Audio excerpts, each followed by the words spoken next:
Assalamualaikum warahmatullahi wabarakatuh. Bismillahirrahmanirrahim.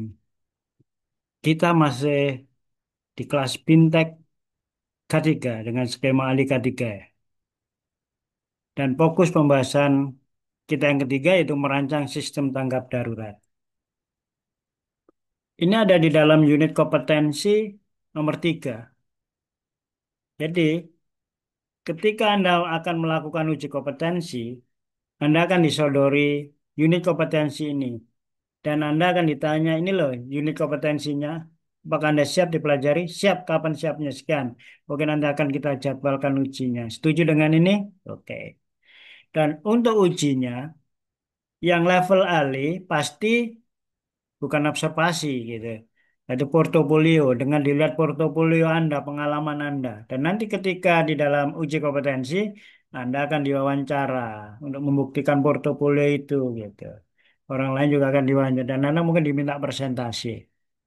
Dipinta untuk menjelaskan dan sebagainya terkait dengan unit-unit kompetensi termasuk merancang sistem tanggap darurat. Baik, kita bahasanya ini ya sekarang eh, merancang tanggap darurat.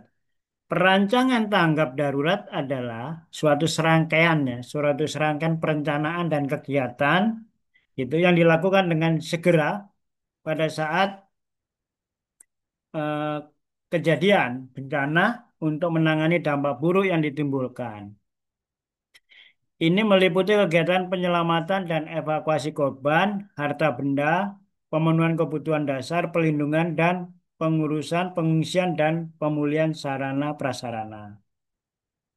Jadi, eh, pada saat sebelum pekerjaan dimulai itu harus sudah petugas ketika sudah merancang ya. Kalau ada tanggap darurat itu seperti apa prosedurnya gitu. Serangkaian perencanaan itu untuk terkait dengan kegiatan apa yang harus dilakukan gitu ketika terjadi bencana gitu kan dalam rangka menangani bencana untuk tahap buruk gitu. Jadi sudah harus dibuat perancangannya, perencana jauh-jauh hari sebelum itu terjadi walaupun itu tidak terjadi tapi sudah dibuat skenarionya gitu. Itulah yang dimaksud dengan perancangan tanggap darurat. Perancangannya itu adalah harus berdasarkan mengikuti undang-undang dan peraturan perundang-undangan yang berlaku gitu kan. Yang tentunya terkait dengan kita, peraturan Pemda dan juga peraturan kementerian. Kalau ini adalah urutan ya, urutan daripada perundang-undangan ini, Undang-Undang 45, ketetapan MPR, Undang-Undang atau peraturan pemerintah pengganti undang-undang, peraturan pemerintah, peraturan pemerintah daerah atau peraturan menteri, peraturan kabupaten gitu. Itu urutan-urutannya. Langkah-langkahnya dalam perancangan tanggap darurat. Yang pertama itu lakukan identifikasi keadaan darurat. Jadi harus diidentifikasi dulu kira-kira nanti eh, bencana atau bahayanya seperti apa. Bagaimana langkah-langkahnya gitu kan. Langkah pertama menuju perencanaan tanggap darurat adalah mengidentifikasi semua situasi darurat yang mungkin akan dihadapi organisasi selama jam kerja atau setelah jam kerja. Pertimbangkan lokasi perusahaan, sifat pekerjaan perusahaan, mesin atau bahan kimia yang digunakan. Dibuat atau disimpan di dalam lokasi. Buat daftar checklistnya. Jadi diidentifikasi dulu, kemudian daftar checklistnya. Yang kedua adalah lakukan identifikasi persediaan atau sumber daya yang diperlukan untuk menanggapi keadaan darurat itu. Kita punya apa aja gitu kan, alatnya apa aja. Termasuk sumber daya internal dan eksternal. Katakan sumber daya internal kita punya alat apa nih? Tangga, eksternal kita nggak punya tower crane. Nah, lalu kalau itu harus pinjam kemana? Bulldozer pinjam kemana? Atau punya sendiri nggak? Gitu. Persediaan medis atau lainnya yang diperlukan untuk menanggapi keadaan darurat. Anda mungkin dapat mengendalikan beberapa keadaan darurat dengan kontrol proaktif seperti mengurangi sumber pengapian. Itu bisa itu apa disediakan dan sebagainya. Selain kontrol proaktif, identifikasi kontrol reaktif seperti saluran komunikasi, bantuan medis, generator, peralatan pemadam kebakaran, dan lain-lain yang mungkin diperlukan saat terjadinya kondisi darurat tersebut.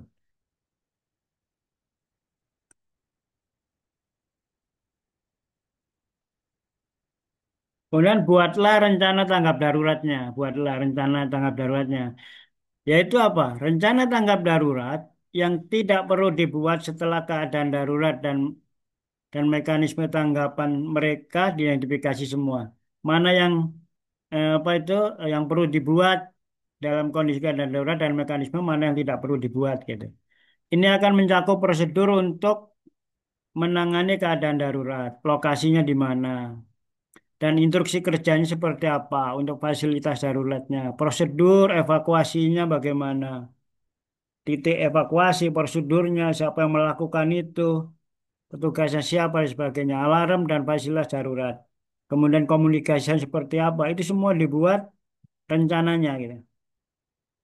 Komunikasikan dan latih pekerja atau pemangku kepentingan yang relevan tentang tanggap darurat. Mungkin pekerja dilatih, bahkan petugasnya lebih dilatih lagi berkali-kali gitu yang berkepentingan gitu. Begitu rencana tanggap darurat dibuat, penting untuk mengkomunikasikan rencana tersebut kepada semua pekerja, pemangku kepentingan yang relevan. Jadi biar tahu dia ini rencana kita gini kalau ada kondisi darurat ya, kita evakuasinya ke sini, lari ke sini, itu semua harus diinformasikan dan dilatihkan gitu kan. Anda yang perlu melatih pekerja untuk menangani situasi darurat.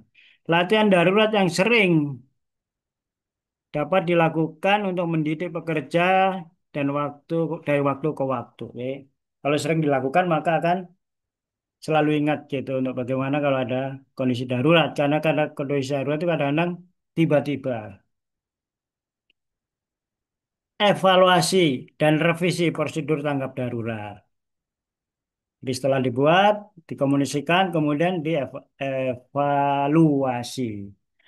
Contoh tanggap darurat di bidang konstruksi. Ini Permen PUPR nomor 10 tahun 2021 tentang pedoman sistem manajemen keselamatan konstruksi ya. Pasal 2. Setiap pengguna jasa penyedia jasa menyelenggarakan jasa konstruksi harus menerapkan SMKK.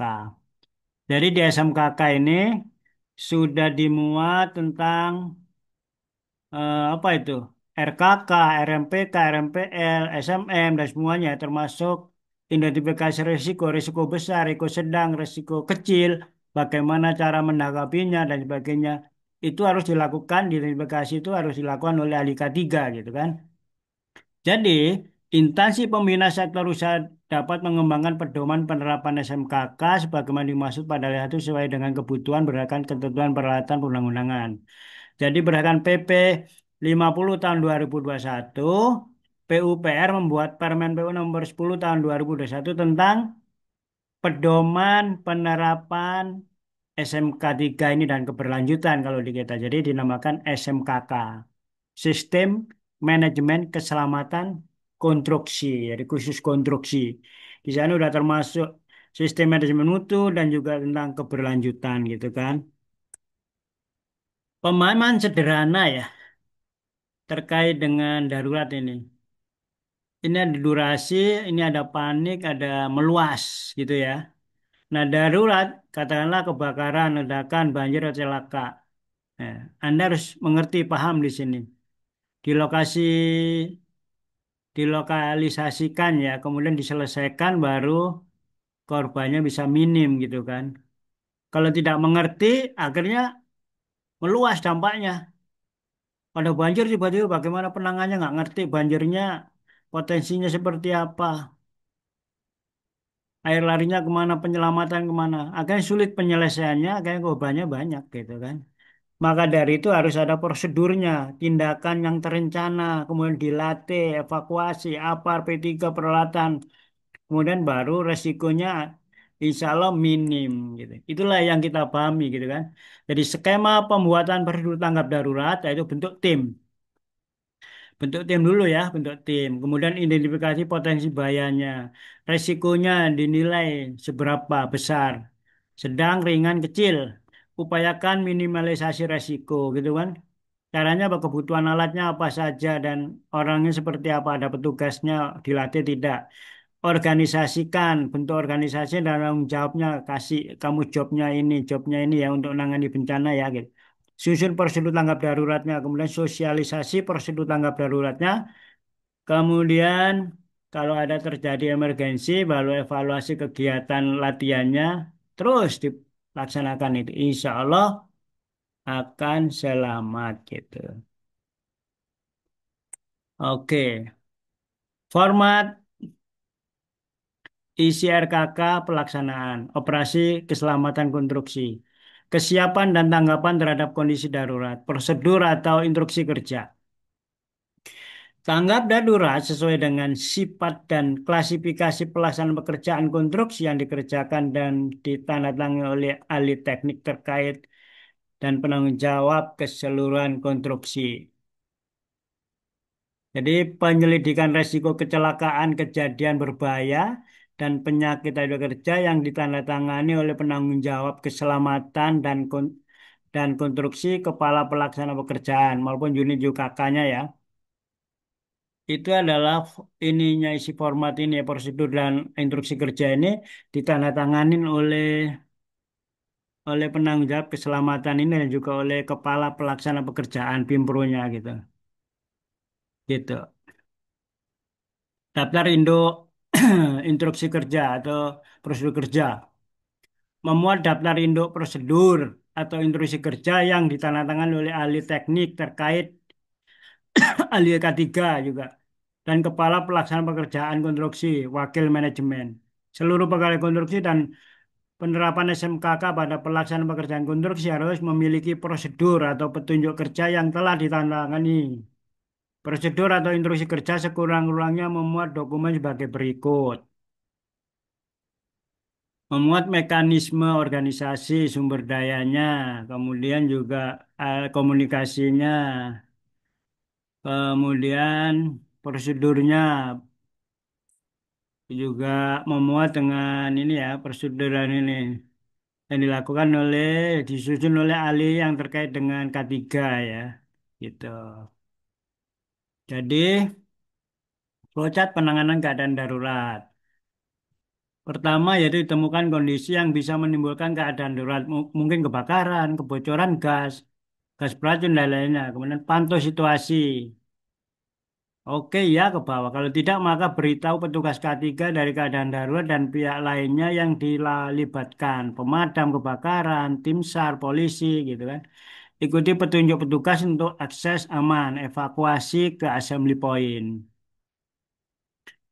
Atau ke bawah, singkirkan barang-barang yang dan juga singkirkan barang terbakar atau membakar. Beritahu atasan dan rekan pekerja lainnya. Pergunakan peralatan yang tersedia seperti apa. Pantau situasi. Kemudian buat laporan. Dan juga beritahu petugas keamanan ya. Ini bisa simultan ya. Memantau di petugas dan juga dipantau dan petugas laporkan di sini ya. Kemudian jumlah pekerja cukup lengkap. Kalau tidak lengkap maka pencarian oleh tim SAR dan petugas keamanan. Dan buat laporan kejadian. Kalau ada yang hilang ya cari tim SAR. Dan juga jangan lupa buat laporan kejadian. Contoh poster tanggap darurat. Cara-cara menyelamatkan diri saat kebakaran. Contohnya gitu. Ini, itu. Banyak yang di pesawat juga ada. Jelang puncak musim hujan. Katanya gitu ya. Banjir gitu. Tetap waspada. Ini poster-posternya ini seperti ini. Safety Observation Chart SOE. Ini berikut merupakan form safety observation dilakukan oleh Universitas Mercu Buana. Mercu Buana melakukan ini ya. Nah, oke, tanggap darurat dan simulasi kebakaran oleh tim dari Mercu Buana. Ini ada Pak Agung nih. Dan timnya nih. Simulasi pemadaman dengan APAR. Nah, kemarin waktu saya uji kompetensi ini diminta untuk mempraktekkan APAR. Kalau ada APAR, eh, tarik dulu krak, kemudian bawah itunya baru diangkat itu. Harus bisa nih. Kesimpulan. Tanggap darurat bencana adalah serangkaian kegiatan yang dilakukan dengan segera pada saat kejadian bencana untuk menangani dampak buruk yang ditimbulkan yang meliputi kegiatan penyelamatan dan evakuasi korban. Perancangan tanggap darurat adalah serangkaian perencanaan dan kegiatan dilakukan dengan segera pada saat kejadian bencana untuk menangani dampak buruk yang ditimbulkan. Perusahaan atau kampus wajib mengeluarkan kebijakan kondisi tanggap darurat bentuk SK, SOP, instruksi kerja dan sebagainya gitu. Simulasi kebakaran, gempa, tsunami, banjir dan lain-lainnya gitu kan. Seperti itu latihan itu ya apa latihan. Lakukan latihan simulasi kebakaran, gempa, tsunami, banjir dan lain-lainnya. Demikian kita akhiri. Nanti kita akan lanjut ke sesi berikutnya. Assalamualaikum warahmatullahi wabarakatuh.